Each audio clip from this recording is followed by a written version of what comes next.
Are you saving too much for retirement? How would you know? And what should you do about it? I've got that and more coming up.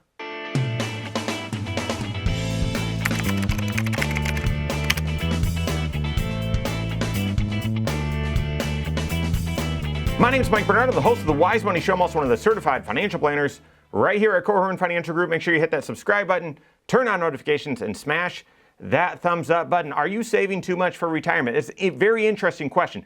It caught my attention when I saw this headline of this article, basically asking that question, basically saying, how would you know?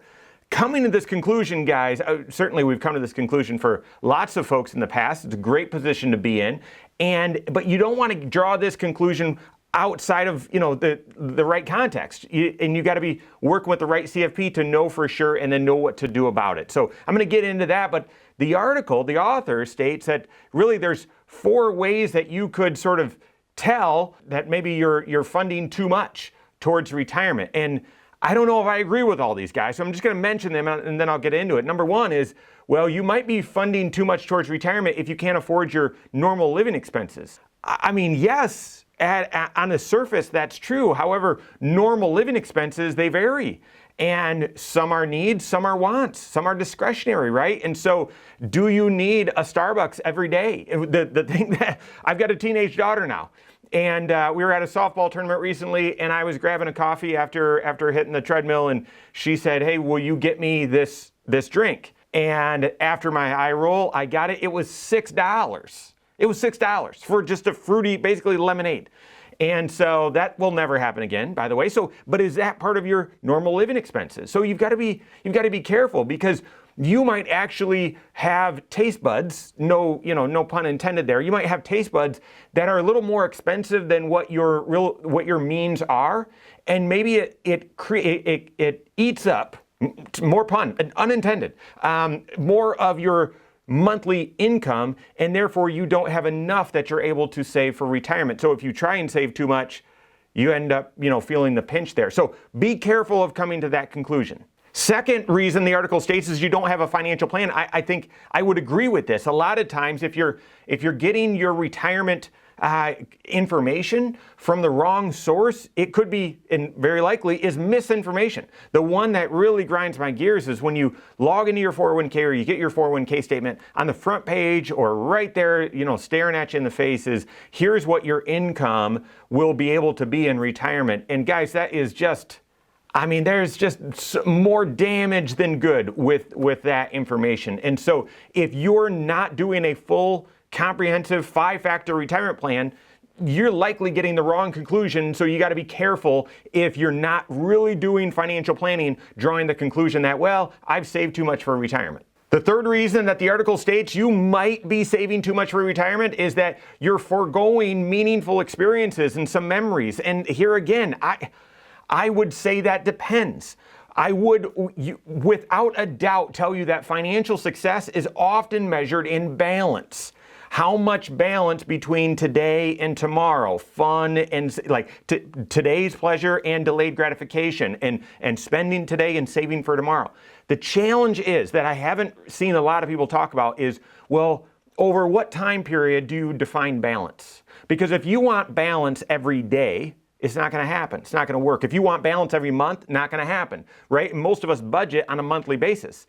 And so if you expect balance every single month, guys, that's not going to happen. I would even argue I wouldn't expect balance every single year. There are different seasons where you need to be spending or investing your time and investing your financial resources. And therefore, to me, I've always thought I want balance over my career. I want balance over my lifetime, which I know is going to be outsized up front if done correctly, and maybe I'll be able to reap those rewards from those seeds that have been sown out there in the future. And so to me, careful with saying, well, I had to miss that concert, I couldn't go on vacation, I couldn't do these things I wanted to do, I had to forego some experiences, and that must mean I'm saving too much. I think that's an errant conclusion. And then the fourth indicator that the article suggests that you might be saving too much towards retirement is you've got excess funds. And this is where I want to launch off, because I disagree with that as well, but it's a good launching pad.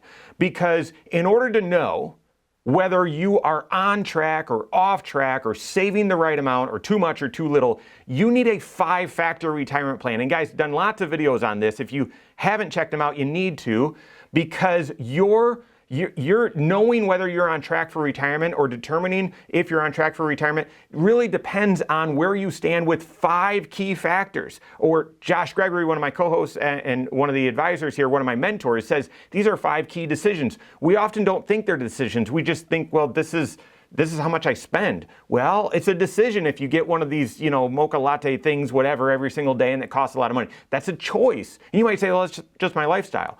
But that's a choice. And so those 5 factors, how they interrelate, how they all connect together, that's what helps you determine, well, are you saving the right amount? Are you on track? Or are you ahead of pace, or are you behind pace? Really quickly, those 5 factors are: what age do you want to be done, and what's your life expectancy? So age.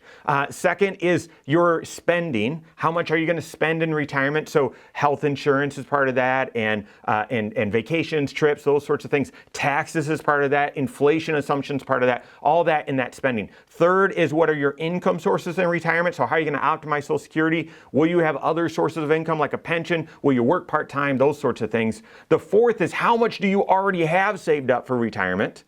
And how much do you plan on saving for retirement from now until you are ready to be done? And then the fifth factor is, how much risk are you comfortable taking in your investments? Okay, should you expect a lot of volatility? Are you comfortable with that in hopes of a higher return? Or do you want very low volatility and low projected return? Because obviously that influences things as well. So it's not just a decision in any one of those, it's your decision in all 5 of them, and they're interrelated. You make a decision in one area, it's going to impact the others. So guys, throughout my career, and guys, I'm just sort of the spokesperson here on a fabulous team of 20-some financial professionals, CFPs, as we serve thousands of clients. We've been blessed to have many discussions with folks where they've been ahead of pace with retirement, where, hey, listen, you've made it. You've saved too much, or you've saved enough. And ultimately what that means is, as we build out that 5-factor retirement plan, their confidence rate, because no one can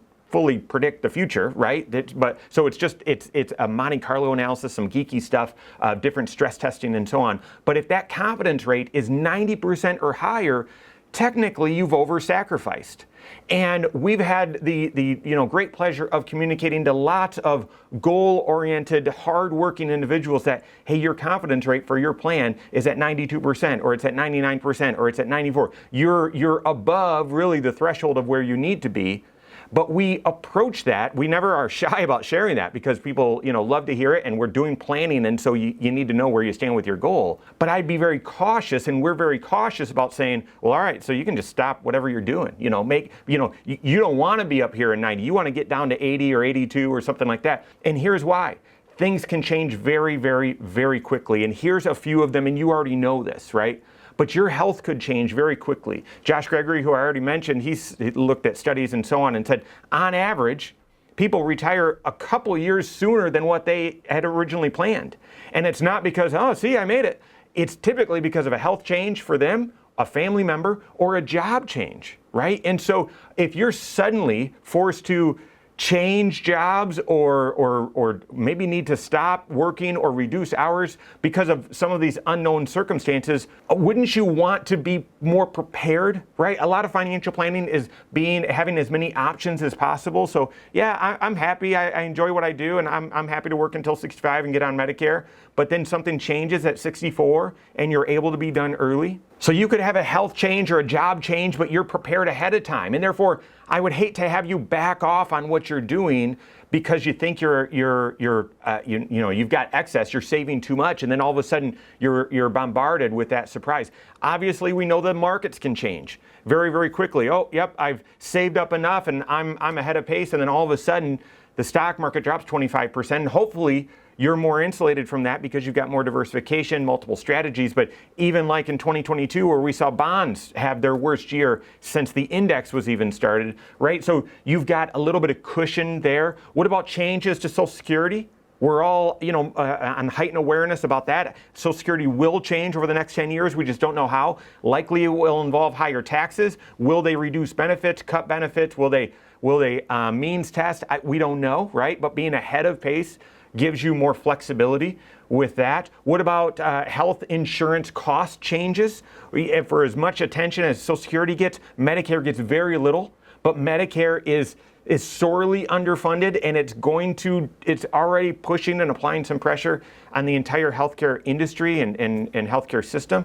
And so you're insulated, or you're able to, absorb more of those changes if you're ahead of pace. And then finally, as I already mentioned, your lifestyle can change. All of a sudden, when you go through, from a work week to 6 Saturdays and a Sunday, you might spend more money. And so all along while you're working, that second factor, you might say, yeah, you know what, we spend $6,000 a month. It's fine, and here's where we'll get that from, blah, blah, blah. So your plan works. And then all of a sudden you get to retirement and you say, gosh, at least during these go-go years, before we, slow go and no go, during these go-go years, yeah, we're actually spending about $8,000 a month. And so can this work? Well, if you're ahead of pace, if your overall 5-factor retirement plan has a confidence rate, higher than where it really needs to be, then you've given yourself that flexibility. So guys, that's how you know whether you are on track or behind pace or ahead of pace for retirement, that 5-factor retirement plan with a certified financial planner, okay? But once you get to that conclusion, take it very lightly, be very cautious. Don't immediately say, all right, well then we're gonna make a bunch of changes. And a bunch of changes usually mean retire sooner, spend more, save less, something like that. Don't rush into those changes, because things can change very, very quickly. Work with your certified financial planner who's doing comprehensive financial planning, so can look at that area, your retirement plan, in the context with all of your other goals and help you make a wise choice. If you don't have a CFP on your team, contact one on my team. Find us online, Korhorn.com. That's Korhorn with K, wisemoneyshow.com. You can find us there as well, or send us an email, info@Korhorn.com. All right, there you have it. Go out and take your next wise step in your financial life.